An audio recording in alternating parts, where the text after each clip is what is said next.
welcome back to another video from the Diva's Mansions. Well, I should say Max's mansion too. Yeah. He's in the kitchen making tea. But I suppose if it's Diva Mansions, we could just say that Max was also a diva. Well, there's that, and also it implies that there's more than one mansion. Have you got any more mansions that you haven't told us about? Tucked away, tucked away. Now, we do know where you've been recently, and that is St. Petersburg. I have been to St. Petersburg. Not for a holiday. No. This is for a gig. I went overnight for a show at Pacman Club. I've been to Russia countless times, probably 100 or more, and I've been to St. Petersburg 3 or 4 times, and it is a beautiful city, absolutely stunning. Very wide roads, lots of canals, beautiful buildings, incredible museum there called the Hermitage, which I visited on a previous occasion, which is just so absolutely huge and full of beautiful things to look at. And good vodka. Yeah, what did I drink? I think I drank champagne this time. Actually, because I mentioned in another film trying to watch my weight and what are you doing? And one should have one's wits about one. I like the story that you've told us though about, especially in Russia, when they serve vodka. Yeah. They serve it totally differently to how they do here in the UK. They serve it with ginger and in pickles. A restaurant, not ginger, with like fresh tomato juice, but whereas we have vodka and tomato, they have it separately. So you'll have the cold, fresh tomato juice and then the ice cold vodka. And then they serve it with pickles, gherkins and onions and, well, like a sauerkraut, but it's not like the German one, it's slightly different. And they don't dilute the vodka either, they serve it on its own. And so it should be drunk. I mean, I'd never been much of a vodka drinker really before I went there. But what's been really nice is trying all the different vodkas on their own, and they all taste so different. They're actually really lovely.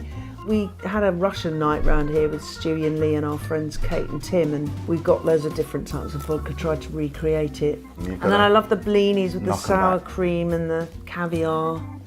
Oof. So you said about when you do a gig, you don't drink, you always drink afterwards. And we know you love your champagne. Yes. So you always have a bottle of champagne, or usually have a bottle of champagne there ready to go. Yeah, so in St. Petersburg, seeing as you asked, I had 2 glasses afterwards, but my promoter who booked me on this occasion, Ashat, doesn't drink at all when he's working, so they just had water in champagne glasses, him and his wife.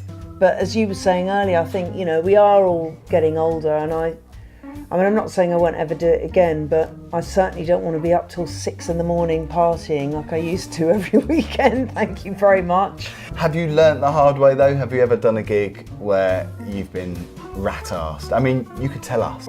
No, I haven't. But I did become. Max has seen. I did become more relaxed at one time because I was just doing so many PAs. I did start to break my own rules until I saw a video, funnily enough, and I won't say where it was.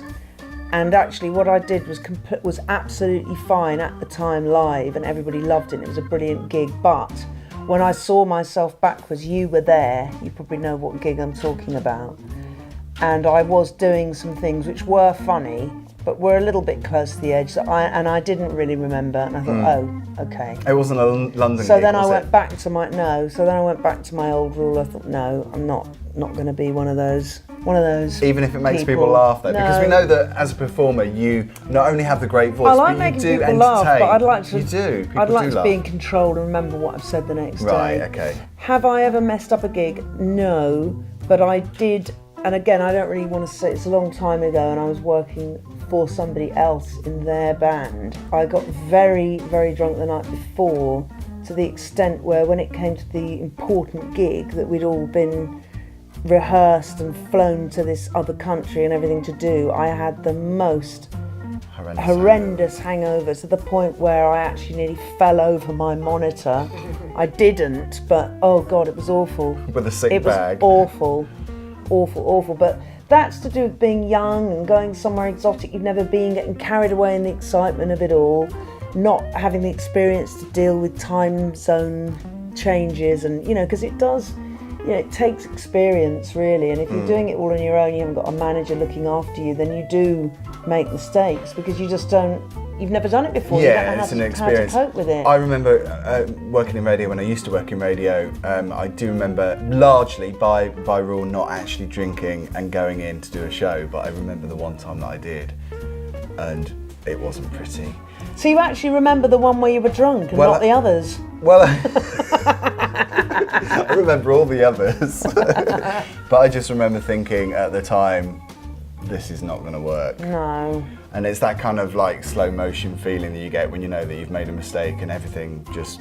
But you don't have the drags. reflexes to deal with it, that's the thing. You're all having fun, it may seem more fun, but actually you're sort of forgetting things and you're slurring and you're just being a bit of a twat. Yeah, it's just not professional, is it? It's like writing music off your face.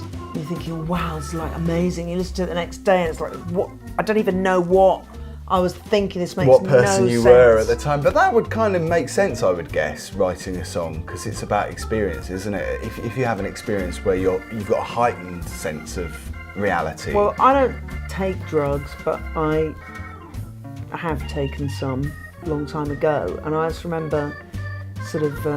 am I allowed to say this? Look at the old builder, the fuzz going to come round. But anyway, I was taking a certain your dreams. a certain substance and writing poetry and everything, and it was all very intense and meaningful. And then the next day, looking at it and thinking, what on earth? What does this mean? It doesn't mean anything. It's just I couldn't even really remember what I'd been trying to say. gobbledygook. I don't know. It works for some people, I guess, but you know, you get those flashes of inspiration with creating things, and the rest of it is hard graft. So St. Petersburg, going back to your Yes. gig, was it fun? It was 'Cause fun. I know that you love going there. It wasn't so much a club, more of a very upmarket restaurant and bar. More intimate. Yes, but really good sound system, Oh, nice always helps, doesn't it? stage, great audience. Yeah, I sang for about an hour, Good belting value. them out. Yeah. I actually think that's too long, by the way. People No. want more, Right. but I actually do think sometimes, you know, Well, I think it's less good. is more. I think it's good to have people wanting more, isn't it? Because you don't want to outstay your welcome, do you, at a gig? I also think with dance music, you know, people want to dance. So they might stop and watch you for, I don't know, half an hour. I think is a really, really good length of time. And I'm not saying that longer hasn't ever worked, but I do think as a rule, shorter is better. Because then people want to get on with, talk to their mates. And I guess so. I've been it's to all club part nights of before. their fun night out, isn't it? When I've been clubbing and there's been a PA or there's been an intermission of sorts, whether it's a singer or strippers or a comedy act, I kind of always think, not always, but I think sometimes after 20 minutes I just want to carry on dancing, like you say, I just want to Yeah. carry on and mingle and It socialise. was mad, you know. I once was flown all the way to Sydney to do 15 minutes. All the way to Which Sydney seemed from London. ridiculous. And it didn't feel enough for me, and it felt an anticlimax for me because I'd gone so far, and you know. But I don't know. I think it was good though. Yeah. It was like an impact. Yeah. 15 minutes. That's it. 15 minutes of And pure now, diva. And now I've gone. What I want to know is, if you've seen Katherine before, where you've seen her, what she was like. Obviously we know she was fabulous, but what happened? I want to know whether she cracked jokes in between songs, which is highly likely. I want to know if she was drunk. Did I highly ask? unlikely. Yeah, am I lying? Am I lying, in other words? Help me out. Give us the gossip. Did you touch me? Yes, because that does happen, doesn't it? We've talked about that before, where people have touched you Touch me on my body. when you didn't really want them to touch you. There have been some unwanted touching incidences, yes. Only Max touches, really. What are we talking about? We've entered the very strange realm. Only Max touches. Yes, I am in a monogamous relationship with my husband, Max Ellis.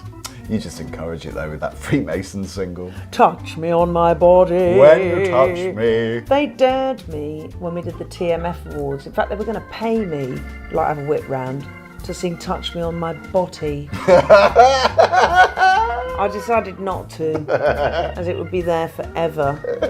And just because we were in Belgium doesn't mean people wouldn't necessarily understand what I was saying. Well, maybe you could give us a rendition now, exclusively to PMKETV. Cause baby, when you touch me on my body, I lose every feeling that I... It's to know. And baby, when you touch me on my body, I'm losing my mind every time. Here I go. The thing is, though, it really does sound similar to the original, doesn't it? It's not a lot in it. Body, you really have to say body. Body. Betty. Bitty.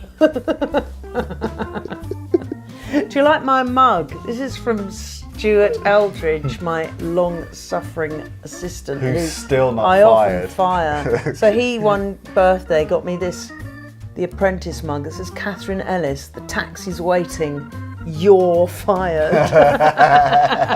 And I've got OMFG, I need coffee, which actually is quite apt, because I've got tea instead. Not complaining, though, because it's very nice tea. It's like a complaint, isn't it?